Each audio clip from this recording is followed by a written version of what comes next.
Hi everyone, it's Carol here, and in today's video I wanted to talk about the fact that some people will sleep 7-8 hours at night. They believe they've had a good sleep, but they wake up so exhausted, never refreshed, and this can go on for years. And they don't know what's going on. Like they've been to the doctor, they've had some tests done, everything is okay, and yet they cannot get deep, refreshing sleep. What I know is that their nervous system is in what we call the functional freeze. In this video, I want to share with you what that is and then give you some tools and some tricks on how you can help yourself support your nervous system so that it can come out of this state of functional freeze. So if you don't know who I am, my name is Carol Richard. I love helping sleep-deprived individuals get the sleep that they need. I've been there. I've tried everything in the past. And it wasn't until I learned about tapping was my first thing that helped me sleep, which we're going to talk about in this video as well a little bit.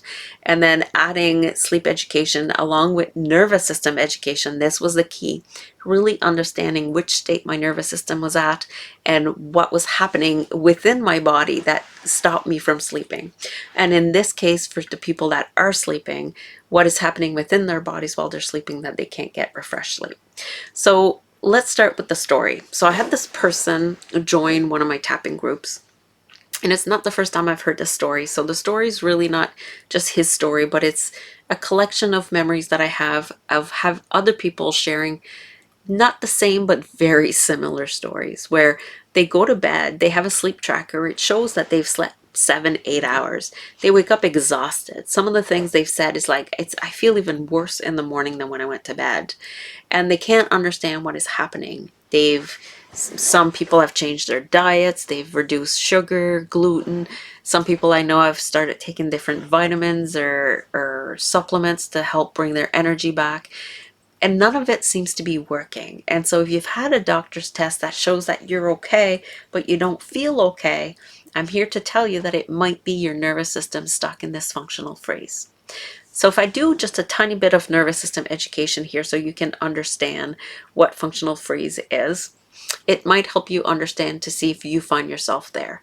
So our nervous system has three states. We have our ventral state, we have our sympathetic state, and our dorsal state.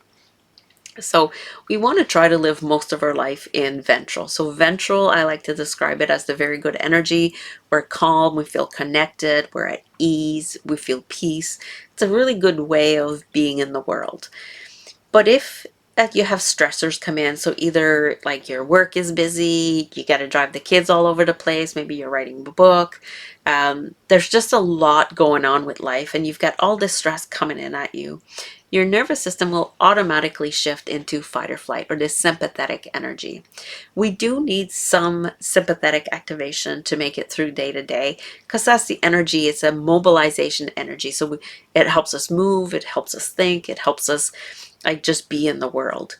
But when it's a survival sympathetic energy, so a stress energy, this can feel overwhelming, it can be anxiety, it can be fear, and our nervous system will only stay in that state for so long before we then go into the next state, which is the functional freeze, or the freeze, I should say, or you could call it the dorsal energy, which is your shutdown. And in this energy, the shutdown, the dorsal, it's where we feel numb, we feel dissociated, we kind of feel out of our body. And so those are the three states of our nervous system. When someone is in a functional freeze, they are in sympathetic and dorsal together. It means that they have both states activated at the same time.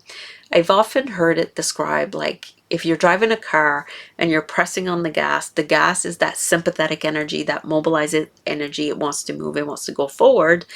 But then you put the brake on at the same time and it stops the car. But the engine is still revving, everything is still going on, but the car's not moving because the brake is on. That being said, what does that look like in someone's body? Someone who is in functional freeze, I would say they'll wake up feeling exhausted. They'll wake up and they'll make it through the day, but they're just kind of going through the motions. There's no life in them. They might have like a flat face. They're just like, ugh, but they still do everything. They might also have happy moments in there. They're not always just down and shut down. They could have happy moments, but they can't fully feel everything and express everything around them. They can also feel foggy, disconnected, fuzzy brain, I've heard that described a few times, people with just fuzzy brain because they're not able to function or think clearly. And then when that happens, though, that's when you know, okay, I might be in this state.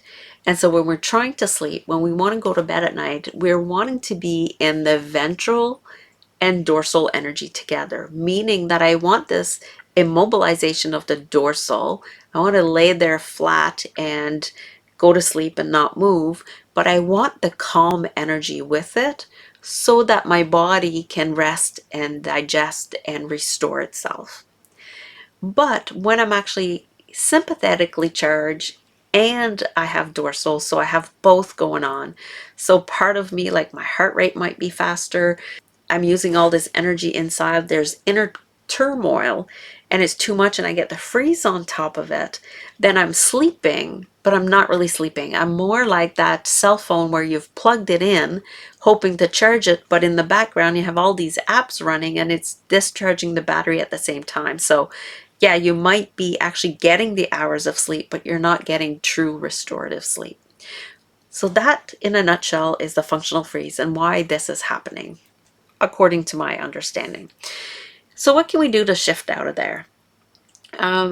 First, we've got to understand that our nervous system is doing something wonderful. It's actually helping us survive so that we don't have to feel that anxiety or those emotions or those feelings that are so intense, right? So it's not a flaw, it's how we're built.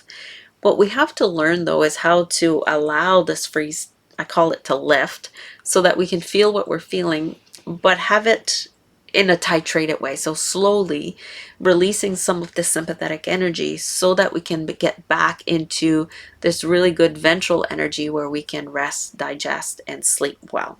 The good news, though, is that our nervous system is able to build resiliency. We've seen it done with many people. We just have to learn how to listen to the language of our nervous system. And this is something that is not well taught in the world. Like, not many people can actually say, oh, right now my nervous system is in sympathetic, and I know this because my heart rate is faster. I can feel the anxiety, I can feel the jittery in my legs, and I just want to move. I can't sit still. So to me, that's what my sympathetic energy feels like, right? I can't sit still. And if I'm there too long and I go into a shutdown, well, to me, that feels like heavy. I slow down. I sometimes procrastinate. So procrastination for me would be a functional freeze because I'm like, I've got all this thing, I got stuff to do, but on top of it, I'm not able to do it. So I'm kind of in the same way as I'm sleeping, not getting refreshed. I'm like walking around the house, not getting anything done. Another way can be functional freeze. And so what can I do to start moving myself out of there? A lot of the things that I teach, especially one of the biggest things that I've learned from Irene Lyon, I think she learned it from Peter Levine. I know my mentor, Nancy Forster, taught it to me as well. So I've learned this from more than one person, but it's orienting to the safety of our external environment so that we can teach our nervous system, look, right here, right now, I'm okay. Like, there's not a million things coming at me, even though my nervous system is still perceiving that there is. We want to slowly build that relationship with our nervous system to let us know, okay, it's not really happening, even though it feels like it is. And then I want to find some micro moments of regulation. So micro moments of that ventral energy. So when can I start noticing and focusing on the time that I felt calm, or the time that I maybe went to a yoga class and really felt that peace there? And can I start adding some of those moments to my life so that I can start relaxing and releasing some of this sympathetic energy? Another thing that is very important, and this is my belief, is that we start mapping our nervous system. We start understanding the language of it. And I do offer a course called Finding Calm Through Nervous System Awareness. I think that's what I named it. Yeah, Finding Calm Through Nervous System Awareness, where that's exactly what we do. We start by listening to our nervous system. We do some worksheets like, what does it feel like for me to be sympathetic? What does it feel for me to be dorsal? And once I start noticing and naming the states of my nervous system throughout the day, then I can say, oh, okay, I know today I overdid it. I need maybe more rest, more recharge time. What does that look like for me? And slowly, as we start learning this and noticing our nervous system coming back into regulation, building more resiliency, we will notice that we'll wake up, not be so tired, and we're just shifting. Our body will start rejuvenating while we sleep. I wish this was something easy. It is easy and it's not. It's not easy because we live in a society that's go, go, go, go. And there's so much news and the news is overwhelming. So sometimes we have to freeze our nervous system in order to not feel all the pain that's going on in the world right now. And so we just choose to shut it down for our safety or for our nervous system safety. But that leads to really unrestful sleep. So I hope this makes sense on how you can start slowly noticing your nervous system, working with it so that you can start feeling better, get the rest you need so that you can live your life. And if you are interested in my nervous system course, you can just go to my website, carolrichardcoaching.com, and find the link there. And I'll also put the link in the description below. We start the next group on October 22nd. It's 6 weeks, and it's just that. It's just we're learning to speak the language of our nervous system so that if we're stuck in functional freeze, we can come out of it and get the sleep we need. That's it.